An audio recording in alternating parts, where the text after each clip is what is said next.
We're not talking about vague future stuff, but real tools, real strategies, and what's working right now. And I've been in the marketing game for quite a while. Architects is my marketing agency. Right now, it's just exploding in terms of the tech. Every day I turn around, there's a new tool available, or something we were using before isn't the best anymore. Think of that sort of on steroids, is how I've been explaining.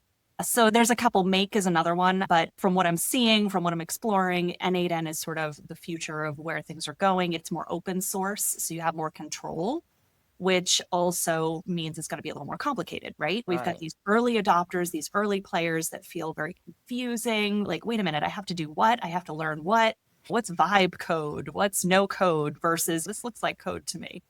Yeah, so I put lots of webinars on my calendar and I make it to about half of them. And the other half I try to watch later. There's no point in learning something if you can't do anything with it. Repurpose this content, whatever content you're creating. Who wants to make an hour-long video and then just use it for one purpose? Well, within 2 days, we had somebody on the cool lead list. And it was actually, they're like, oh, that's a past client that ghosted us. That's interesting.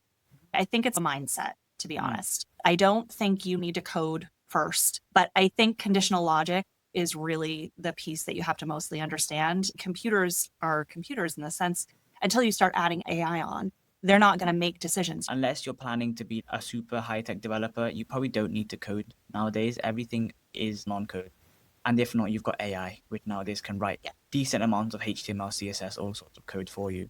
When I started in 2009, the idea of automating email was more revolutionary than today. It's more of a commonplace. It is a top of mind issue, and they are going to remember you. And that one time this year when they realize they need your services, you're going to show up in your box. Constant Contact was really the brainchild at the time of starting out with sending newsletters. I'd heard the nickname Confusionsoft because they said it was too complicated and too this and too that. I don't know if I could tell you what year that was, but it was somewhere in the middle of my journey. And now I feel like, again, we're heading a next level of what we can possibly do.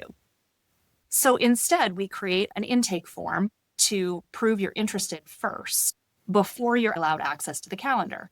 There's a series of questions and some conditional logic depending on how you answer. For every client, it's a little bit different. How do we say that you have relationship problems without coming out and saying you have relationship problems? It's almost like a quiz question. So we came up with how big is the TV in your bedroom? And then there's spam filters that we also like to deploy. So if Okay. you're using a system that allows you to connect to social media, then spam DMs have become a huge issue. Who would think of that?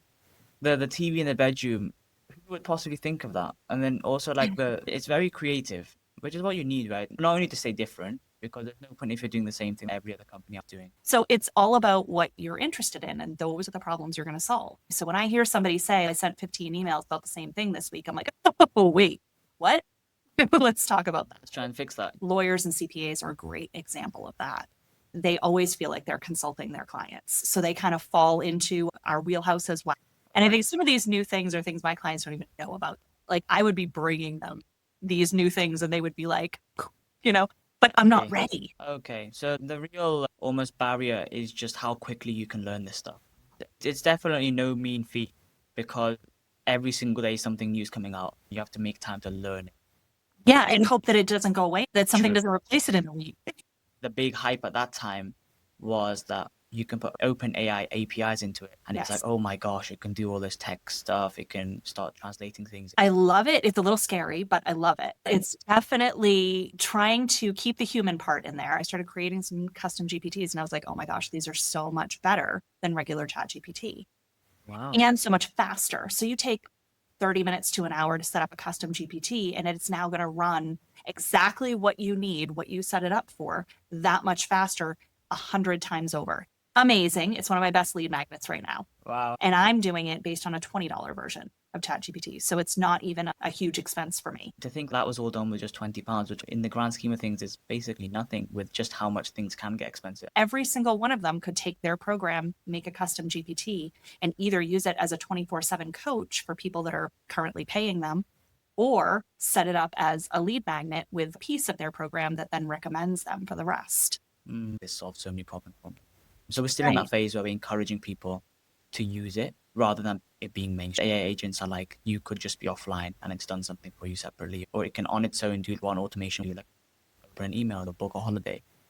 Yeah, I mean, I think they are the future. And I think as far as my businesses go, how we'll stay in this is to learn how to build them. There's a lot of content that doesn't need to be a course anymore. I feel like every week, every month, there's something new that comes out. And I'm not going to take 3 weeks off of work to learn this thing that could change in a month. I use ChatGPT and I'm like, my dreams have been answered. Some created that can do exactly that for me. I think the child in me was reborn. There's still some people out there that are like, nope, this is just a fad. If you can learn basically how an API works, then it means that in the future, if you want to switch to NA10, if it works on that basis, because you know how APIs work, how apps communicate with each other, you can use that fundamental across. The other thing to consider in this is whether people love AI or decide to adopt it or not, it's how it's actually impacting businesses, not just in terms of productivity, but think about what you just said about search engines. The future of the internet as we've known it, which has lasted for about 20, 30 years, really governed the way search has worked over the world. But now it's obviously going through a massive radical shift because of AI, right? And keeping my team up to date. This Exactly. is one of the other things that we've been struggling with. Even who we're looking to hire and what people have to be open to is changing just in the last year.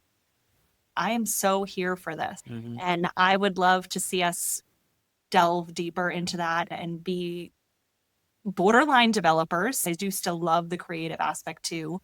In the past, that would have been like, oh, I'd love to have a team of 500 people and all this stuff.